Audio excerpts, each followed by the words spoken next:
3.3 Joseph Akbar.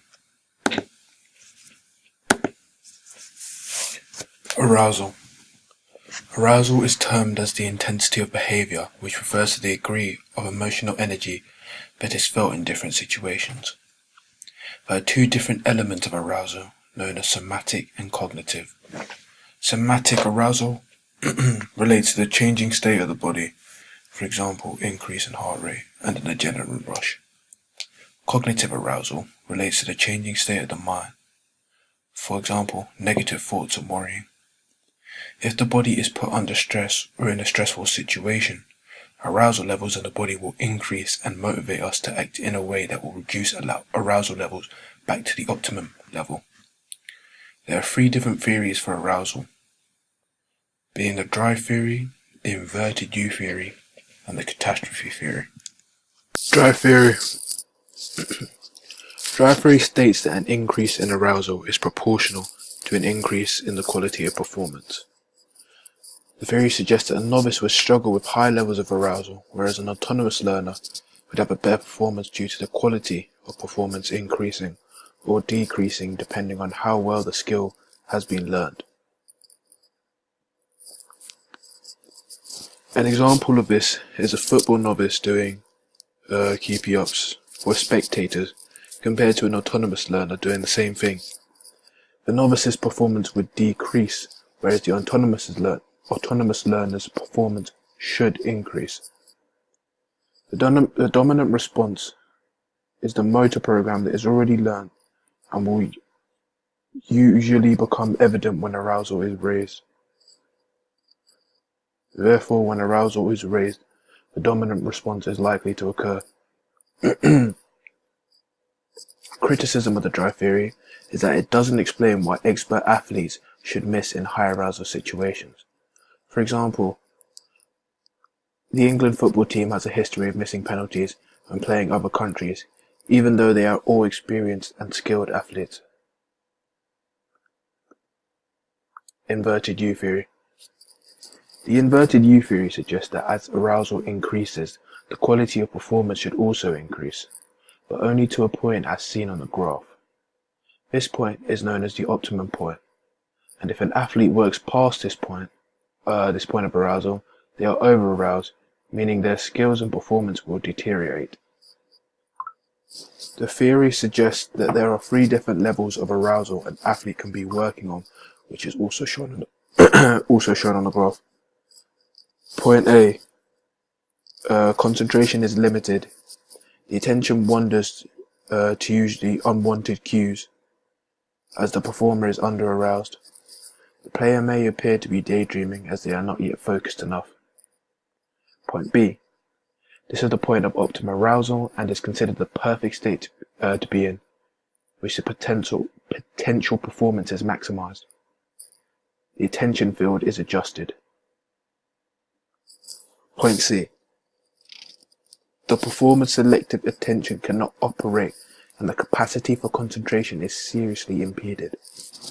This level of nervousness is known as hypervigilance. There is also blind panic, which stops a player from being focused on the main cue. Factors. Different sports and activities will require different levels of arousal. For example, rugby will require high levels of arousal than a game such as snooker, which require quite low levels of arousal. A criticism of the inverted U theory is that it does not say how players can quickly move from one state of arousal to another, as this graph does not show that. For example, if a player is injured, he will immediately move to a high level of stress and anxiety.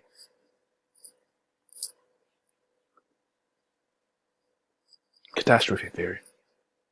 The catastrophe theory claims as somatic arousal increases, so does the quality of performance.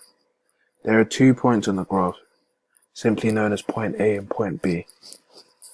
Point A is the optimum point, where cognitive arousal can be maintained.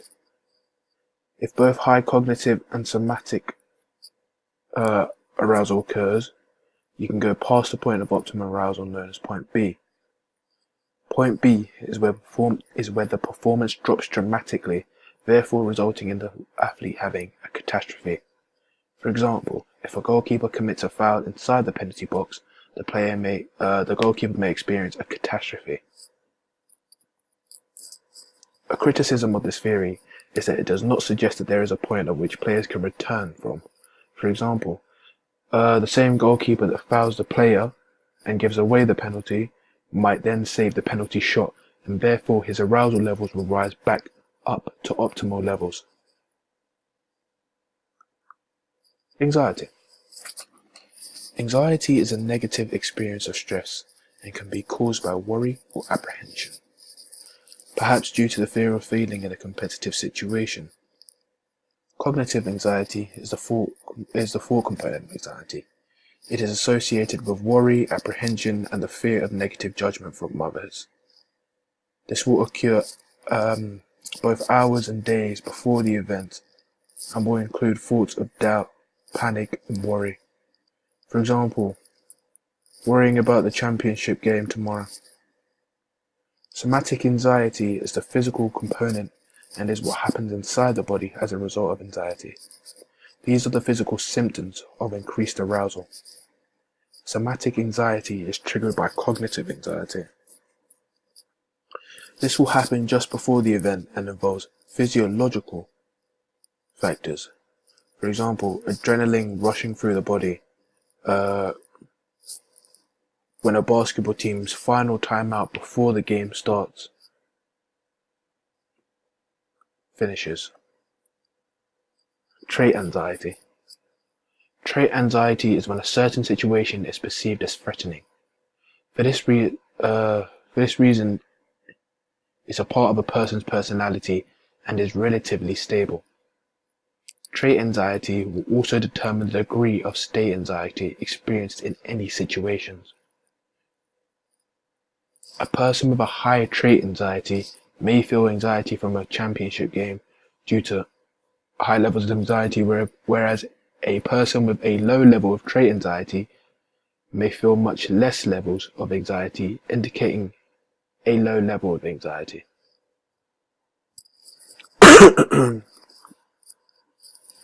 State anxiety. State anxiety is a person's immediate condition of anxiety in any situation. It is usually a short or emotional response when a situation is seen as threatening. A person with high levels of state anxiety would be very clearly nervous before starting a game. For example, a fairly new football player trialing for a county team may show apparent signs of nervousness and not be able to cope with the anxiety, whereas a professional with low state anxiety can step into any stadium and show no signs of anxiety and remain calm. How anxiety affects performance. Both trait and state anxiety can have both a positive and negative effect on performance, depending on how the performer responds to it. Trait anxiety will generally have a positive effect on an autonomous athlete, as they are usually used to pressure and therefore can have a low level of anxiety when performing. Although, if a novice sees a game as too challenging due to a lack of experience, they may perform worse. For example, a novice basketball player fumbling the ball during the game and giving a turnover. State anxiety will generally have a negative effect, as players are more likely to make mistakes during the moments of failure, which may lead to the catastrophe theory. Although a player can also take advantage of another state anxiety, as they are more likely to be in a high state of arousal, meaning performance levels will decrease, therefore can also be seen as an advantage. For example, a lower league football team playing against a team in a higher division will have a high state anxiety. Both anxiety at the same time will have a negative effect, as it can lead back to the catastrophe theory, as point B may be met as a result of mistakes made when anxious, therefore leading to a high arousal but dramatic decrease in performance.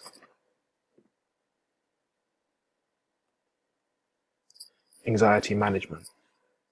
There are many methods that can be used to manage and reduce anxiety, which apply to both somatic and cognitive anxiety.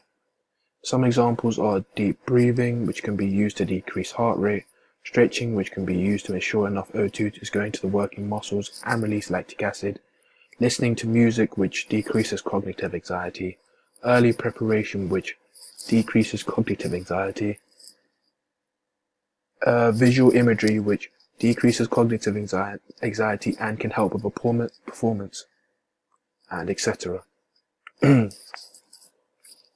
However, a criticism and limitation to anxiety management, with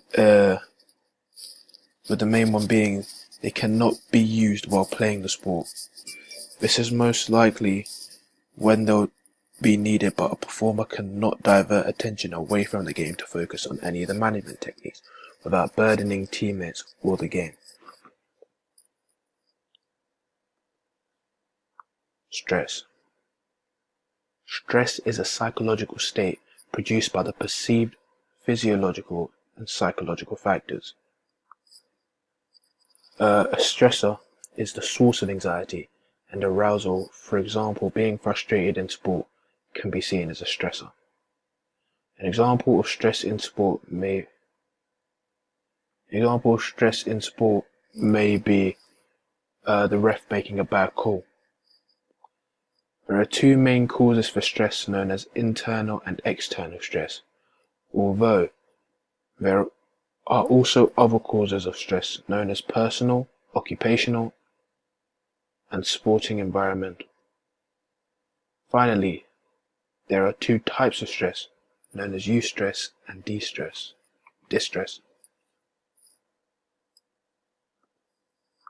Internal stress. Internal stress is a type of stress come about by the persons themselves. For example, their body. An example of this would be illness may create internal stress.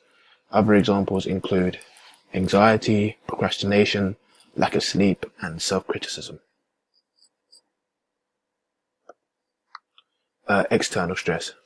Opposite to internal, external stress occurs due to uncontrollable environmental and social factors, for example, noise. Other examples of external stress may be negative social interaction, a commute to work, exams, or a loss of a family member. Other causes of stress. Personal is causes of stress that may come from significant others such as friends, family, health, finance, and etc. Occupational are causes of stress come from your job and may include a bad boss, unemployment, or just a lack of satisfaction at your job. Sporting environment causes of stress may come from the importance of the event and uncertainties surrounding the event.